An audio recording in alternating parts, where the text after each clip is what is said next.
Hit TV అభిమాన ప్రేక్షకులకు స్వాగతం. నేను మీ నాగేంద్ర కుమార్. ఇప్పుడు ఒక అద్భుతమైన టాపిక్ను మీతో చర్చిద్దామని వచ్చాను. మనందరికీ తెలిసి ఈ తెలుగు సినిమా తాలూకా ఖ్యాతిని కానీ కీర్తిని కానీ ప్రపంచం నలుమూలలకి తీసుకెళ్ళి ఏ భాషతోని సంబంధం లేకుండా ఈ ఒక్క సినిమాతో సౌత్ ఇండియా, ముఖ్యంగా అందులో తెలుగు తాలూకా దమ్ముని, ఆ గొప్పతనాన్ని తీసుకెళ్ళి ఈ ప్రపంచానికి పరిచయం చేసి ప్రపంచంలో అందరినీ ఆశ్చర్యానికి గురి చేసి అదొక ల్యాండ్ మార్క్గా తయారు చేసి ఒక మైల్ స్టోన్, అంటే ఎవ్వరూ ఇంకా దాన్ని అధిగమించలేనంత ఒక ఉన్నత స్థాయికి, అంత ఎత్తైన స్థానానికి తీసుకెళ్ళి నిలబెట్టి, ఇంకా దాని తర్వాత మరి ఇంకా చరిత్ర గురించి ఏం మాట్లాడో తెలియనంత ఒక అయోమయ స్థితిలోకి తీసుకెళ్ళిన సినిమాగా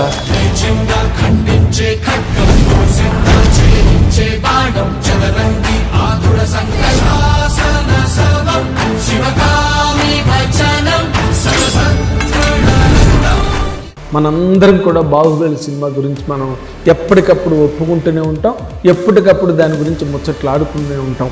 ఇందులో 10 ఏళ్ళు కంప్లీట్ అయింది ఆ బాహుబలి వచ్చి. దానికి సంబంధించి మొన్న సెలబ్రేషన్స్ గట్ట కూడా వాళ్ళు చేసుకున్నారు. కానీ ఒక్కసారి వెనక్కి తిరిగి చూస్తే ఈ బాహుబలి అనే సినిమా అసలు స్టార్ట్ అయినప్పుడు దానికి అంత పెద్ద సౌండ్ కానీ బజ్ కానీ ఏం లేవు మామూలుగా. ఎందుకంటే మేము సినిమా ఇండస్ట్రీలో చాలా యాక్టివ్గా తిరిగే మీడియాగా అస్సలు మా దృష్టికి వచ్చి రాకుండా, ఏదో కనిపించకుండా, వినిపించకుండా సినిమా గురించి ఓ కార్యక్రమాలు జరుగుతూ ఉండేవి, ప్రారంభ కార్యక్రమాలు, ప్రిపరేషన్స్ జరుగుతుండేవి. కానీ అది ఇంత ఎక్స్ప్లోజను, ఇంత విస్ఫోటనాన్ని క్రియేట్ చేస్తుందని ఆనాడు సినిమా ఇండస్ట్రీలో ఏ ఒక్కరు కూడా ఊహించలేకపోయారు, కళ్ళలో కూడా ఊహించలేకపోయారు, కళ కూడా కలలేకపోయారు అని చెప్పడానికి ఏమాత్రం సందేహించనక్కర్లేదు. ఎందుకంటే బాహుబలి ఎలా ప్రారంభమైంది అంటే అసలు మీడియాతో సంబంధం లేకుండా అంతకుముందే, అంటే సినిమా షూటింగ్ కార్యక్రమాలు ప్రారంభం కానకముందే దాని గురించి ఏదో రాజమౌళి గారు యూట్యూబ్లోకి రావడం, ఫేస్బుక్లోకి రావడం, ఏదో దాని గురించి చెప్తుండడం, ఇలాంటివేవో జరుగుతూ ఉండేవి దాని గురించి. కానీ పెద్ద కాన్సన్ట్రేషన్ ఉండేది. ఏంట్రా ఈయన ఏదో మాట్లాడుతున్నాడు, ఈయన ఏదో చెప్తున్నాడు అన్నట్టుగా ఏదో ఒక రకమైన చాలామందికి ఒక నీరస భావం కానివ్వండి, లేకపోతే ఒక నిర్లక్ష్యం కానీ ఉండేది నిజంగానే. ఎందుకంటే దాని తాలూకు గొప్పతనం ఒకసారి బయటకు వచ్చిన తర్వాత కూడా కదా ఎవరైనా దాన్ని గౌరవించేది, మన్నించేది, నెత్తి మీద పెట్టుకునేది. ఆ బిగినింగ్ స్టేజ్లో దాని గొప్పతనాలు ఎవరికి తెలుస్తాయి. కాబట్టి ఎవరు దాని గురించి పెద్దగా గొప్పగా మాట్లాడుకునేవారు కాదు. అండ్ షూటింగ్ కార్యక్రమాలు ప్రారంభమైన తర్వాత కూడా అక్కడ ఇక్కడ చేస్తూ ఉండేవారు. అండ్ మోర్ వర్క్ అంతా కూడా రామోజీ ఫిల్మ్ సిటీలో జరిగింది. మీడియాని ఏమాత్రం దగ్గరికి రానివ్వకుండా, వాళ్ళు కూడా మీడియాకి దగ్గరగా రాకుండా రాజమౌళి చాలా అద్భుతమైన, ముందు అసలు సినిమాలో స్క్రీన్ ప్లే ఏంటి, సినిమాలో ఏం కథ చెప్పాడు, సినిమాలో ఏ రకంగా దాన్ని తీర్చిదిద్దారు అన్న విషయాలన్నీ పక్కన పెడితే మొట్టమొదటి అద్భుతమైన స్క్రీన్ ప్లే తను చేసింది ఏంటంటే, వాళ్ళు మీడియా దగ్గరికి రాలేదు, మీడియాను వాళ్ళ దగ్గరికి రానివ్వలేదు. అలాంటి ఒక ఏర్పాటును చాలా కట్టుదిట్టంగా, చాలా సుస్పష్టంగా చేసి పెట్టుకుని సినిమాని స్టార్ట్ చేసి అక్కడున్న వివరాలు కానీ ఏం జరుగుతున్నది వరకు ఎవ్వరికీ ఏమీ తెలియకుండా బాహుబలి సినిమా కంప్లీట్ అయ్యి రిలీజ్ అయింది. రిలీజ్ అయిన తర్వాత ఫస్ట్ డే, అంటే దానికి మొట్టమొదటే బిగినింగ్ నుంచే దాన్ని అలా పెంటప్ ఇమోషన్ అనమాట, అలా పెంచి ఆ సినిమాని రిలీజ్ చేసేసరికి ఒక్కసారి బాహుబలి ఫస్ట్ హాఫ్, అంటే దాన్ని ఫస్ట్ హాఫ్ అని అనాలి ఎందుకంటే సెకండ్ హాఫ్ వచ్చింది కాబట్టి, బాహుబలి 1, బాహుబలి 2. కాబట్టి బాహుబలి గురించి మాట్లాడేటప్పుడు అదేం గొప్ప కథ కాదు, నిజానికి చెప్పాలంటే అదేమి గొప్ప కథ కాదు. అంతకుముందు మనకు రాజకోట రహస్యం అని, గండికోట రహస్యం అని, చెక్కుడు దొరకటని, కథలు వదలటని, ఇలాంటి సినిమాలన్నింటిలోని అంటే రాచరిక వ్యవస్థలో అంతఃపుర రహస్యాలు, ఆ లోపల ఏం జరుగుతాయి, రాచరికం కోసం, సింహాసనం కోసం, అధికారం కోసం, ఉన్నతి కోసం ఏ రకమైన అరాచకాలు అంతఃపురాలలో జరుగుతాయి, కోటల్లో జరుగుతాయి అన్నది మనం పాత సినిమాల్లో చాలా వాటిల్లో ఎన్టీ రామారావు కానీ, లేకపోతే కాంతారావు గారు కానీ నటించిన సినిమాల్లో, మేజర్గా రామారావు నటించిన సినిమాల్లో ఎక్కువగా చూసాం మనం. అంచేత అది ఆ కథగా అంత గొప్ప కథ కాదు. ఇద్దరు అన్నదమ్ముల మధ్య జరిగిన గొడవ అండ్ సింహాసనం కోసం జరిగే పెనుగులాట, పాకులాట సంబంధించిన కథలు ఇన్ని మనం చూడలేదు. అందులో కథగా నేను గొప్పగా ఇది చాలా అదిరిపోయింది, అసలు ఎప్పుడు మనం చూడని కథ అని ఎవరూ చెప్పలేరు. కానీ but the way he treated దాన్ని, ఒక మోడర్న్ టెక్నాలజీకి దాన్ని కలిపి దాన్ని టోటల్గా ఎంత అసలు 1500 స్కెచెస్ ఎన్నో వేశారంట దానికి. 15,000 స్కెచెస్ వేశారంట. వందలాది మంది ఆర్టిస్టులు పనిచేశారు. అండ్ దాంట్లో క్రియేట్ చేసిన ఆ విఎఫ్ఎక్స్ కానీ గ్రాఫిక్స్ కానీ అసలు మైండ్ బ్లోయింగ్గా ఉండి, ఆ కోట మహిష్మతి సామ్రాజ్యం, దాని లోపల ఉండే ఆ కోట, అవన్నీ కూడా అసలు మైండ్ బ్లోయింగ్గా ఉండడంతో ఏంటంటే పాత కథ అయినప్పటికీ కూడా బ్రహ్మాండమైన అప్పీల్ థియేటర్కల్ అప్పీల్ అంటామే, ఆ థియేటర్కల్ అప్పీల్తో సినిమా ఎక్కడ రిలీజ్ అయితే అక్కడ చెత్త కొట్టేసిన సినిమా. అసలు దాంట్లో ఏమాత్రం డౌటే లేదు. రాజమౌళి తాలూకా అంటే విజన్ ఎక్కడంటే, ఒక తెలుగు సినిమా ఆ రోజున ఏంటంటే ఏ సినిమా చేయాలి, ఎలాంటి సినిమా చేయాలి, ఏ సినిమాలు తీసినా ఆడట్లేదు. కొన్ని సినిమాలు ఆడుతున్నాయి, ఆడిన సినిమాలు ఎందుకు ఆడుతున్నాయో, ఆడని సినిమాలు ఎందుకు ఆడట్లేదో, అసలు తెలుగు సినిమా ఎటు వెళ్తుంది, ఏ రకంగా వెళ్తే తెలుగు సినిమాకు ఒక మోక్షము, ముక్తి లభిస్తాయి అనే ఒక ఆలోచన చాలా ముమ్మరంగా సినిమా ఇండస్ట్రీలో జరుగుతున్న రోజుల్లో వచ్చింది బాహుబలి. రాజమౌళి గారు ఏం చేశారంటే తెలుగు సినిమాని కంప్లీట్గా తెలుగు సినిమా ఇండస్ట్రీ నుంచి తీసుకెళ్ళిపోయి దీన్ని హైజాక్ చేసి తెలుగు సినిమాని తీసుకెళ్ళి ప్రపంచంలో ఎక్కడ పడితే అక్కడ నాటుకుంటూ వచ్చేసాడు ఆయన. మళ్ళీ తెలుగు సినిమా ఎక్కడుందో తెలియదు ఈ రోజున. అంటే తెలుగు సినిమా ఎక్కడుంటుందా అంటే, ఒక హీరోని ఇద్దరు అంటే బాహుబలితో Prabhas world famous pan India hero, ఇప్పుడు ఇండియన్ బాహుబలి, ఇండియన్ హెర్క్యులెస్ అనే స్టేజ్కి వెళ్ళారు. అప్పటికి ఇంకా రానా అంత పూర్తిగా ఒక నటుడుగా కానీ లేకపోతే గుర్తింపు పరంగా పాపులారిటీ పరంగా అతనికి ఏమంత గొప్ప ఇమేజ్ కానీ ప్రాచుర్యం కానీ లేవు. కానీ ఈ రెండు సినిమా వాళ్ళిద్దరినీ కూడా ఒక 5 ఏళ్ల పాటు లాక్ చేసేసి, వాళ్ళ బాడీ బిల్డింగ్లు వేరు, వాళ్ళ ఫిజికల్ వర్కౌట్లు వేరు, మొత్తం అంటే వాళ్ళ బాహుబలి ప్రపంచంలో మహిష్మతి సామ్రాజ్యంలో కానీ లేకపోతే ఆ కొండల్లో కోనల్లో జలపాతాల దగ్గర కానీ శివలింగాలు మోసుకుంటూ తిరిగే ఒక వాతావరణానికి వాళ్ళు పూర్తిగా కనెక్ట్ అయిపోయి, అసలు ఈ ప్రపంచంలో ఏం జరుగుతున్నది, ఈ ప్రపంచానికి వాళ్ళకి ఏ రకమైన సంబంధం ఉన్నది కూడా పూర్తిగా సిగ్నల్స్ కట్ చేసి రాజమౌళి గారు వాళ్ళిద్దరిని కూర్చోపెట్టి మొత్తం సినిమా తీయడం జరిగింది. దాదాపు 5 ఏళ్ళు వాళ్ళు ఎవరికి దొరకలే. అదే కండిషన్ మీద కూడా తీసుకున్నారు అనుకోండి, అది వేరే విషయం. ముందే చెప్పేసాడు రాజమౌళి గారు, నాకు 2 సంవత్సరాలు అవసరం, ఇంత వర్క్ ఉంటుంది దీనికి, ఇంత చెయ్యాలని చెప్పి. ఇప్పుడు అంతకుముందు ఇందులో అంటే కథనాన్ని ఆయన ఎంత గొప్పగా ప్లాన్ చేసుకున్నాడో, సినిమా వర్క్ చేసే విధానాన్ని కూడా అంతగా అంటే ఎగ్జిక్యూషన్ ఈజ్ వెరీ ఇంపార్టెంట్ అని చెప్పడం కోసం నేను ఈ మాట చెప్తున్నా. సినిమా ప్లాన్ చేసుకోవడం, కథ రాసుకోవడం, దానికి బడ్జెట్లు పెట్టడం కాదు, దాన్ని ఎగ్జిక్యూట్ చేయడం కూడా అది ఒక బిజినెస్ అడ్మినిస్ట్రేషన్లో ఒక పార్ట్. దాన్ని అంత అద్భుతంగా ఆయన హ్యాండిల్ చేయగలిగాడు. It's a different transformation altogether. అంటే సినిమాగా బాహుబలి కావచ్చు, తెలుగు సినిమా కావచ్చు, లేకపోతే ఒక దర్శకుడిగా రాజమౌళి గారు కావచ్చు, గొప్ప టెక్నీషియన్గా రాజమౌళి గారు కావచ్చు, లేకపోతే గొప్ప బిజినెస్ ఎక్విప్మెంట్ ఉన్న రాజమౌళి గారు కావచ్చు, ఏ రకంగా మీరు తీసుకున్నా కూడా రాజమౌళి గారు తెలుగు సినిమాని గొప్పగా ట్రాన్స్ఫార్మ్ చేయడానికి ఆ 5 ఏళ్ళు పట్టింది. చాలా గొప్ప విజను, ఎక్విప్మెంట్ అండ్ చాలా కీన్ అబ్జర్వేషన్తో ఆయన చేయడం జరిగింది. ఈ సినిమాలో ముఖ్యంగా మన బాహుబలి ప్రభాస్ గారు అండ్ రాణా అండ్ అనుష్క, రమ్యకృష్ణ గారు, తమన్నా, వీళ్ళందరూ కట్టప్పగా యాక్ట్ చేసిన సత్యరాజ్ గారు కానీ, నాజర్ గారు కానీ చాలా ఇంపార్టెంట్. దానిలో మన అడిశేష్ గారు కూడా ఏదో ఒక క్యారెక్టర్లో కనిపిస్తాడు ఆయన ఆ సినిమాలో. ఇన్ని వాటిల్లో అయితే రాజమౌళి వాళ్ళిద్దరిని ఫిక్స్ చేసిన తర్వాత ఈ రమ్యకృష్ణ గారు యాక్ట్ చేసిన క్యారెక్టర్కి మాత్రం శ్రీదేవి గారిని ముందు ట్రై చేయడం జరిగింది. శ్రీదేవి గారు వేస్తే బాగుంటుందని అనుకున్నారు. బట్ శ్రీదేవి గారు అడిగిన రెమ్యూనరేషన్స్, ఆవిడ డిమాండ్లో కొన్ని రిక్వైర్మెంట్స్ అనుకున్నాం, ఆవిడ రిక్వైర్మెంట్స్ను మీట్ అవ్వగలమా లేదనే ఒక డౌట్లో వాళ్ళు శ్రీదేవి గారిని వద్దనుకుని రమ్యకృష్ణ గారిని పెట్టుకున్నారని చాలా పెద్ద టాక్ నడిచింది. And I also personally know that. కానీ శ్రీదేవి గారు ఉంటే ఎంత బాగుండేదో మనకు ఇప్పుడు చెప్పలేం కానీ, బట్ రమ్యకృష్ణ గారు has given an extraordinary performance ఇవ్వడంతోనే ఆ సినిమాకి మంచి లైఫ్ వచ్చింది. దానిలో వీళ్ళు బాగా చేశారు, వీళ్ళు బాగా చేయలేదని మనం చెప్పడానికి ఎక్కడ లేదు. ఎందుకంటే అందరి చేత రాజమౌళి గారు అంత గొప్పగా చేయించిన మాట అయితే వాస్తవం. హీ హాస్ టేకెన్ చాలా టైం తీసుకుని ఆ ప్రోడక్ట్ని అంత గొప్పగా షేప్ అవుట్ చేసి ఆర్టికులేట్ చేసిన రాజమౌళి గారు ఒక టెక్స్ట్ బుక్ లాగా, ఒక లెసన్ లాగా, మొత్తం వరల్డ్ సినిమాకే ఒక టెక్స్ట్ బుక్ లాగా రాజమౌళి గారు ఈ తెలుగు ల్యాండ్ నుంచి ఎదగడం అన్నది మన తెలుగు వాళ్ళందరం కూడా 100% గర్వపడాల్సిన అవసరం ఉన్నది. అండ్ చాలా చాలా మనం గర్వపడాల్సిన విషయం అది. ఎందుకంటే ఎంతసేపు మనం జురాసిక్ పార్కు లేకపోతే ఇంకేదో ఈటి అదేదో ఒకటి ఈ సినిమాలన్నీ చెప్పుకుని మనం పొంగిపోవడం మనకు అలవాటు. ఆ సినిమాలు అర్థమైనా అర్థం కాకపోయినా థియేటర్లో కూర్చొని చప్పట్లు కొట్టి మన వాళ్ళు రావడం మనకు అలవాటు. ఆ డైరెక్టర్ పేరు కూడా మనకు తెలియదు, చాలామందికి ఆ డైరెక్టర్ ఎవరో కూడా తెలియదు. ఇలాంటి సందర్భాల్లో ఇంగ్లీష్ సినిమాలు మన ఇండియన్ ల్యాండ్ మీద ఎంత బీభత్సం చేస్తున్నాయి. ఆ టైంలో బాహుబలి అనే సినిమాని తీసుకొచ్చి రాజమౌళి మొత్తం అసలు AK-47 పెట్టి అందరినీ షూట్ చేసినట్టుగా ఆ పెద్ద బుల్లెట్ని, బాహుబలి అనే బుల్లెట్ని వదలడం జరిగింది.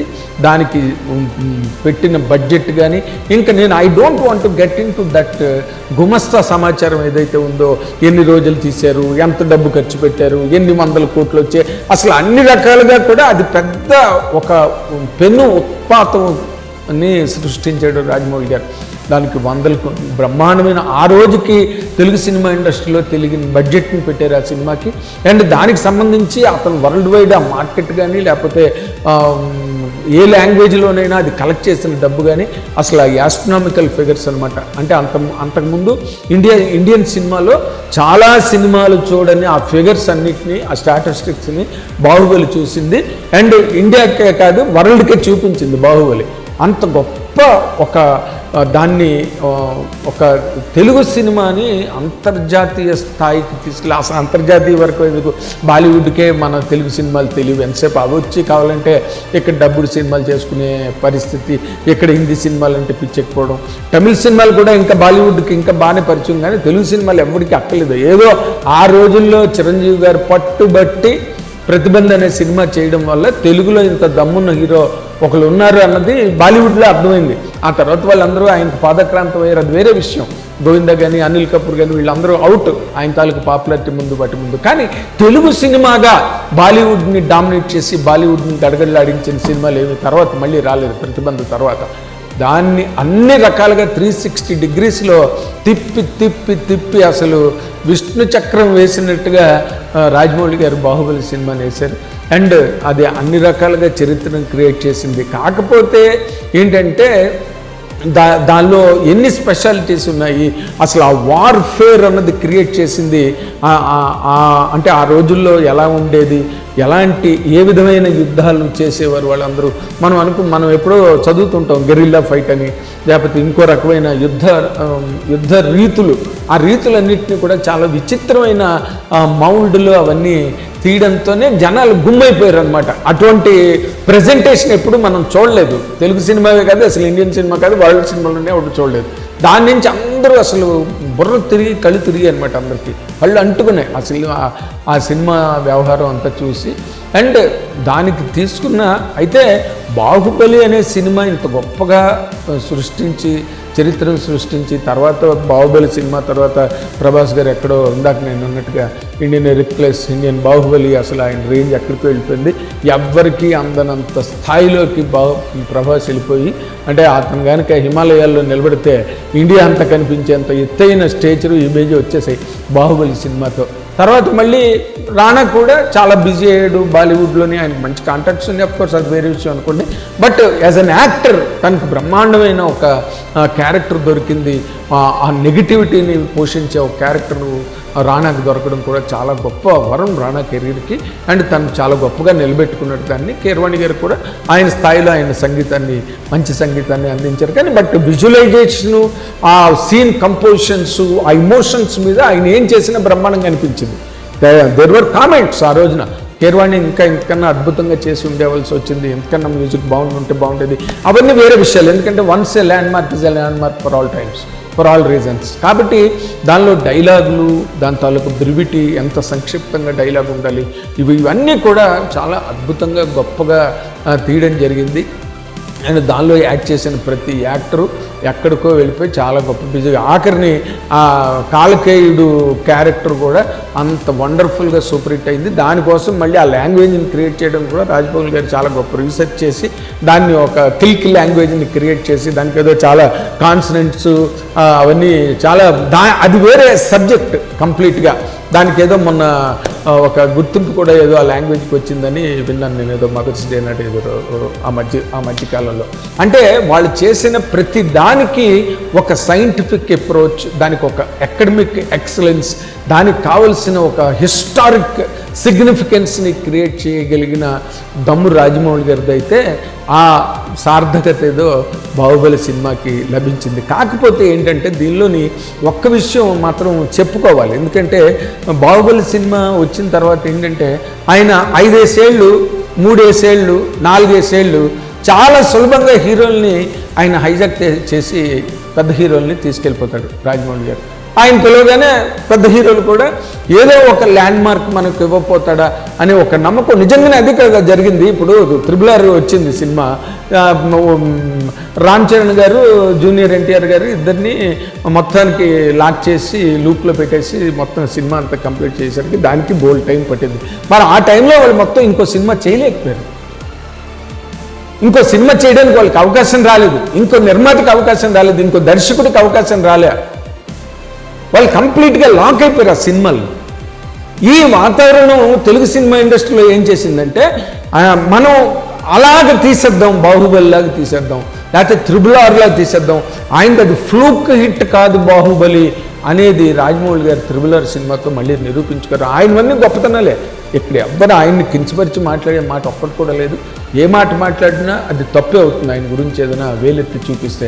ఎందుకంటే ఆయన తాలూకా range of thinking, range of making, range of visualizations అన్నీ చాలా ఇప్పుడు అంటే బాహుబలి ఏదో ఆడింది లేరా అనుకోవడానికి లేదు. వెంటనే RRR వచ్చింది, ఎర్రగదీసి అసలు ఆస్కార్ వరకు వెళ్ళిపోయి జేమ్స్ కెమెరూన్, స్టీవెన్ స్పిల్బర్గ్ లాంటి వాళ్ళు కూడా రాజమౌళికి ముందు చేతులు ఎత్తుకు దండం పెట్టుకుని నిలబెట్టాల్సిన పరిస్థితి తీసుకొచ్చినందుకు మాత్రం హ్యాట్స్ ఆఫ్ టు రాజమౌళి. దానిలో డౌట్ ఏం లేదు. ఎందుకంటే only one and only director Indian సినిమాలో, తెలుగు సినిమా పుట్టిన తర్వాత లేదా టోటల్గా ఇండియన్ సినిమా పుట్టిన తర్వాత అసలు హాలీవుడ్ వాళ్ళని షాక్ ఇచ్చేసిన డైరెక్టరు మనకి ఇండియా మొత్తంలో ఎవడు ఇంకో డైరెక్టర్ పేరు చెప్పడానికే లేదు. అదొక్క రాజమౌళి గారికే ఆ ఘనత చెందింది. ఆయన ఆ ఘనతని తెలుగు సినిమా పరిశ్రమకి చాలా గొప్పగా ఆయన ఒక కానుకగా ఇచ్చి చాలా తన కెరీర్ని చాలా సార్థకం చేసుకున్న డైరెక్టర్గా రాజమౌళి గురించి చెప్పాలి. కాకపోతే ఏంటంటే ఇంకా అక్కడి నుంచి పులిని చూసి నక్కవాతలు పెట్టుకున్నది అన్నట్టుగా ఇంకా అందరూ బాహుబలికి 1000 కోట్లు వచ్చింది కదా, మనకు పోనీ ఎంత తక్కువ వచ్చినా 700 కోట్లని రాదా, ఇలాంటి లెక్కలు మొదలెట్టారు ఇండస్ట్రీలో. రాజమౌళిలాగా అసలు మనం సినిమా చేయగలమా, రాజమౌళిలాగా కథలు ఆలోచించగలమా, లేకపోతే రాజమౌళిలాగా అంత నిదానంగా సినిమాని చేసుకుని ఆఖరిని లాస్ట్లో తనకు కావాల్సిన డిజైర్డ్ అవుట్పుట్ ఏదైతే ఉందో దాన్ని ఎలా తెచ్చుకోవాలి, వీటి మీద లేకుండా ముందు లెక్కల మీదకి వెళ్ళిపోయి ఇంత బడ్జెట్ పెడితే పాన్ ఇండియాలోకి వెళ్తే పాన్ ఇండియా పిచ్చి వచ్చింది. మొట్టమొదటి బాహుబలి తెచ్చిన మేనియా ఏంటంటే సినిమా ఇండస్ట్రీకి, తెలుగు సినిమా ఇండస్ట్రీకి కేవలం ఒక పాన్ ఇండియా మేనియా. ఆ మేనియా వచ్చేసింది తెలుగు సినిమా ఇండస్ట్రీలో. Okay, good. దానివల్లే తర్వాత మళ్ళీ పుష్ప దుమ్ము లేపి అసలు చిత్తకొట్టింది బాక్స్ ఆఫీస్ రికార్డులన్నింటినీ. సుకుమార్ గారు, అల్లు అర్జున్ కలిపి కుమేశారు ఇండియన్ సినిమాని. తర్వాత వరల్డ్ సినిమాలో కూడా దానికి అంత గొప్ప, కొన్ని కంట్రీస్లో చాలా గొప్ప పేరు వచ్చింది దానికి కూడా. అండ్ అంటే డి అన్నట్టుగా వస్తున్నాయి సినిమాలు ఈ రోజున. వీళ్ళందరూ ఒకరితో ఒకరు డి అని అసలు గొప్పగా తెలుగు సినిమాని. కాకపోతే అందరి వల్ల ఏ పని కాదు అది ఆలోచించట్లే. ఓ పక్కన ఆయన వల్ల తెలుగు సినిమాలో హీరోలు ఒక్కొక్క సినిమా కనెక్ట్ అయ్యారంటే అస్సలు ఇంకొక 2 ఏళ్ళు 3 ఏళ్ళు క్లోజ్, గేట్స్ క్లోజ్, ఖేల్ ఖతం, దుకాన్ బంద్, ఇంకోటికి దొరికే ప్రశ్నే లేదు. ఇది అంతా ఏదో ఒక సినిమాకి 2 సినిమాలకి పర్లేదు, కానీ అసలు హీరోలే తెలుగు సినిమా ఇండస్ట్రీకి, నిర్మాతలకి, సినిమాలకి అందకుండా అందుబాటులో లేకుండా అయిపోవడం ఉన్నది అంత గొప్ప ఆరోగ్యకరమైన వ్యవహారం విషయం కాదు. But still it is happening. It has become acceptable as for as Rajamouli is concern. That's good. Okay, ఇవన్నీ ట్రెండ్స్ ఇట్లా ఉన్నాయి, దాన్ని ఏం చేయలేం ఒక రకంగా చెప్పాలంటే. అయితే ఆ సినిమా క్రియేట్ చేసిన ఆ కట్టప్ప బాహుబలిని ఎందుకు చంపాడంటే అది పెద్ద ఐఏఎస్ క్వశ్చన్, $1 మిలియన్ క్వశ్చన్ అయిపోయి దాన్ని గొప్పగా ఏంటంటే ఫస్ట్ పార్ట్ అవగానే ఇంటర్వ్యూలు అయినట్టు ఉంది. మళ్ళీ ఇంటర్వ్యూలు చాలా, మనకు 1/2 గంట ఇంటర్వ్యూ, దీనికి చాలా నెలలు పట్టింది సెకండ్ పార్ట్ 2 రావడానికి. అంటే మొదట్లో మామూలుగా ఫస్ట్ హాఫ్లో అన్ని లాక్స్ వేస్తారు, డౌట్లు పెడతారు. సెకండ్ హాఫ్కి వచ్చేసరికి ఆ డౌట్లు లాక్స్ అన్ని ఇప్పుకుంటూ వెళ్తారు డైరెక్టర్ ఏ సినిమాలోనైనా. ఇది అలా కాదు, కానీ టోటల్ ఫస్ట్ పార్ట్ అంతా డౌట్లు లాక్లే. పార్ట్ 2 వస్తే కానీ ఈ ముందు ఎందుకు అసలు కట్టప్ప ఎందుకు బాహుబలిని చంపాడు అన్నదానికి మనకి దొరకదు. అంత అంటే సినిమా, బాహుబలి సినిమా ఎంతగా జనాల్ని, థియేటర్ని, మీడియాని ఎంతలాగా ఆక్రమించింది, ఎంతలాగా అన్నిటినీ అతిక్రమించి అన్నిటినీ అధిగమించి ఆ సినిమా ఇట్ ఈస్ ఏ వీటిని ల్యాండ్ మార్క్స్, మైల్ స్టోన్స్ అంటారు. ప్రతిదానికి ఆ మాటలు వాడకూడదు. ల్యాండ్ మార్క్ అని, మైల్ స్టోన్ అని ఇలాంటివన్నీ వాడకూడదు. వాడితే బాహుబలి గురించి వాడాలి. ఇలాంటి సినిమాలు అంటే ఒక 6 అండ్ పుష్ప ఇలాంటి సినిమాలకి ల్యాండ్ మార్క్స్ అవి వాడాలి. అండ్ ఇవన్నీ జరుగుతున్నాయి. గొప్ప విషయం ఏంటంటే దాంట్లో బాహుబలి వల్ల సినిమా ఇండస్ట్రీకి జరిగింది నష్టమా లాభమా, బాహుబలి తెలుగు సినిమా ఇండస్ట్రీని బాగు చేసిందా పాడు చేసిందా అంటే దీని మీద 100 రకాల ఆర్గ్యుమెంట్లు సినిమా ఇండస్ట్రీలో రోజు జరుగుతుంటాయి. చాలామంది నెగిటివ్గా రాజమౌళి గారి గురించి మాట్లాడిన వాళ్ళు ఉన్నారు, నిర్మాతలు ఉన్నారు, డైరెక్టర్లు ఉన్నారు, నటీనటులు ఉన్నారు చాలామంది. కానీ ఆయన సాధించిన ఘనతో లేకపోతే ఆయన అందుకున్న గొప్ప చరితార్థతో దాని ముందు ఇవేమీ నిలబడే స్థాయి ఉన్న ఆరోపణలు కానీ లేకపోతే వాదాలు నినాదాలు కానీ కావు ఎట్టి పరిస్థితుల్లో. ఈ భారతదేశం ప్రధానమంత్రే నేను ఇండియాని కట్టప్పలా కాపాడుతానని ఆయన ఎలక్షన్ మూమెంట్లో చెప్పుకునే అంత ఒక సినిమా మాట ఒక భారతదేశ ప్రధాని అభ్యర్థి లేదా ప్రధాని అయిన తర్వాత ఆయన నోట్లోంచి ఆ మాట వచ్చిందంటే ఇంకా ఆ సినిమాని మనం ఏమనాలి? అసలు గ్రేట్ కదా. నాకు తెలిసే వరల్డ్ నేషన్స్లో ఎక్కడ కూడా ఒక సినిమా డైలాగ్ తీసుకుని ఆ తర్వాత ఆయన మళ్ళీ తగ్గేది లేని కూడా మాట్లాడారు అనుకోండి, అది వేరే విషయం. అంటే మన తెలుగు సినిమాల బావుట ఏ రేంజ్లో ఎగురుతున్నది, ఎంతలాగా డామినేట్ చేసింది ఈ ఇండియన్ ల్యాండ్ని అనే ఒక విషయాన్ని మనం చెప్పడం కోసం ఈ సినిమాలు వీటికి సంబంధించిన డెవలప్మెంట్లు అవన్నీ కూడా మనం చెప్పుకోవచ్చు. దీని మీద గొడవ కూడా జరిగింది తమిళనాడులో. అతను ఏదో ఒక దళితులకు సంబంధించి ఒక డైలాగ్ రాసేట రైటర్ అని చెప్పి దళితులందరూ మధురైలోనే ఎక్కడో పెద్ద గొడవ చేసి పెద్ద ఆందోళనలు జరిగినాయి. మళ్ళీ ఆ తమిళ రైటర్ ఏమో వాళ్ళందరికీ క్షమాపణలు చెప్పుకోవాల్సిన పరిస్థితి కూడా ఎదురైంది అక్కడ. కాబట్టి ఈ సినిమా అన్ని రకాలుగా ఒక రకంగా కాదు, ఒక మేకింగ్ కానీ, ఒక టేకింగ్ కానీ, ఇంకో టెక్నిక్ కానీ, ఇంకో టెక్నాలజీ కానీ, అసలు ఎన్ని రకాలు ఒక సినిమాకి కావాలో మోడర్న్ ఏజ్లో, మోడర్న్ ఈ యుగంలో, ఈ అధునాతన యుగంలో ఎన్ని కావాలో, ఎన్ని వాడచ్చో, ఎన్ని రకాలుగా దానిలో ఎన్ని ఆయుధాలు వాడారు, ఎన్ని రకాలు వర్క్స్ దాని గురించి జరిగాయి, ఎన్ని యూనిట్స్ పనిచేసాయి. నాకు తెలిసి దానికి మగట విఎఫ్ఎక్స్ అని పెట్టారు, దానిలో పనిచేశారు. థర్డ్ పార్టీ వర్క్లు చాలామంది ప్రతి సందులోనే జరిగినాయి. బాహుబలికి సంబంధించిన విఎఫ్ఎక్స్ వర్క్లు అంత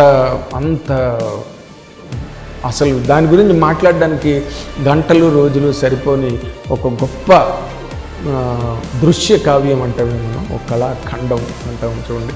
అలాంటి మాటలు అన్నీ బాహుబలికి సరిపోతాయి. అటువంటి మాటలన్నిటికీ సరిపోయే స్థాయిలో దానికి సరిపోయే విధంగా సరిసమానంగా అటువంటి గొప్ప సినిమా తీసిన బాహుబలి డైరెక్టర్ మన రాజమౌళి గారిని మనం అందరం కూడా మెచ్చుకోవాలి. అండ్ తెలుగు సినిమా ఎప్పటికీ ఏనాటికి బాహుబలిని మర్చిపోలేదు అండ్ రాజమౌళి గారిని కూడా మర్చిపోలేదు. అయితే ఈ 10 ఏళ్ళ సంబరాలు, ఈ 10 ఏళ్ళ అంటే అభిమానులు, తెలుగు సినిమా మీడియా కానీ, తెలుగు సినిమా ఇండస్ట్రీ కానీ, లేకపోతే అందులో నటించిన నటీనటులు కానీ వాళ్ళందరికీ కూడా 10 ఏళ్ళ ఒక దశాబ్ద కాలం బాహుబలి నడిచినప్పటికీ కూడా బాహుబలి తాలూకా ఆ ప్రభావం కానీ, ఆ ప్రాబల్యం కానీ ఏమాత్రం తగ్గలేదు. మళ్ళీ రేపు అక్టోబర్ 31వ తారీఖున ఈ సినిమా 2 పార్ట్లు కలిపి రిలీజ్ చేస్తున్నారంట. అంటే వాళ్ళు ఏదో అన్నారులేండి, ఐపీఎల్ మ్యాచ్ చూడట్లేదా మీరు, అలాగే ఇది అని చెప్పి. ఐపీఎల్ అంటే ఐపీఎల్ బాబు ఇది అంచేత 100% ఎన్ని గంటలైనా అదొక చరిత్ర క్రియేట్ అవుతుంది చూడండి కావాలంటే అక్టోబర్ 31వ తారీఖున. ప్రపంచం అంతా కూడా లాక్ అయిపోతుంది అది. ఎందుకంటే people love to celebrate it. దాన్ని అది రాజమౌళి గారి గురించో లేకపోతే ప్రభాస్ గురించో కాదు. అదేంటంటే బాహుబలితో ముడిపడ్డ జ్ఞాపకాలను, ఆ రోజు కలిగిన ఎక్సైట్మెంట్ని, ఆ రోజు కలిగిన యుఫోరియాని, ఈవెన్ వాటన్నిటినీ మళ్ళీ celebrate, reliving those moments, recelebrating those moments. అది ఎక్కువ అవుతుంది పబ్లిక్లో 100%. ఆ రోజు ఒక ఏజ్లో ఉన్న పిల్లలు దాన్ని ఒక బాలల చిత్రం అని కూడా అనొచ్చు ఆ సినిమాని. ఎందుకంటే చందమామ కథల్లాగా ఉంటాయి, అమర చిత్ర కహాని, ఇవన్నీ భారతం, రామాయణం, ఇవన్నీ కూడా ఆయన ఇంటర్వ్యూలోనే అక్కడ మాట్లాడాడు రాజమౌళి గారు. అంచేత ఇది ఆ రోజున బాలులుగా సినిమా చూసి ముచ్చట పడిపోయి, అబ్బురు పడిపోయి, అచ్చరు పొందిన పిల్లలు, ఆ ఏజ్ గ్రూప్ వాళ్ళందరూ కూడా ఇప్పుడు కొంచెం ఒక సర్టన్ 10 ఏళ్ళ తర్వాత కదా, ఒక దశాబ్ద కాలం గడిచిపోయింది. ఇప్పుడు వాళ్ళందరూ మళ్ళీ they love to unite with the release of Baahubali. And ఒక సర్టన్ ఏజ్కి వచ్చి దాన్ని ఆ రోజుని అప్రిషియేట్ చేసిన వాళ్ళు again they come forward to appreciate it once again in full scale. రెండు కంబైన్డ్ ప్రోడక్ట్ మనం రేపు థియేటర్లో చూడబోతున్నాం. కాబట్టి it will be another scintillating moment for Indian cinema. Thank you so much.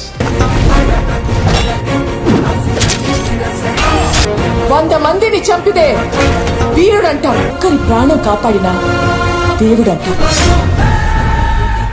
Hit TV app, ఇందులో short news, live news, entertainment shows, movies, digital magazines తో పాటు మీ జిల్లా వార్తలను కూడా ఫ్రీగా చూడొచ్చు. ఇంకెందుకు ఆలస్యం, వెంటనే హిట్ టీవీ యాప్ ని డౌన్లోడ్ చేసుకుని ఫ్రీగా ఎంటర్టైన్మెంట్ పొందండి. Hit TV app. Hit TV app. Please download hit TV app. Hit TV app ని ఫ్రీగా డౌన్లోడ్ చేసుకుని ఎంజాయ్ చేయండి. మీకు నచ్చిన ఎంటర్టైన్మెంట్ కోసం హిట్ టీవీ యాప్ ని ఫ్రీగా డౌన్లోడ్ చేసుకుని ఎంజాయ్ చేయండి. హిట్ టీవీ యాప్ ని డౌన్లోడ్ చేసుకుని ఆస్వాదించండి, ఆశీర్వదించండి. ఇంతమంది సెలబ్రిటీలు హిట్ టీవీ యాప్ ని డౌన్లోడ్ చేసుకోండి అని చెప్తున్నారంటే ఎంత మంచి యాప్ ఆలోచించండి.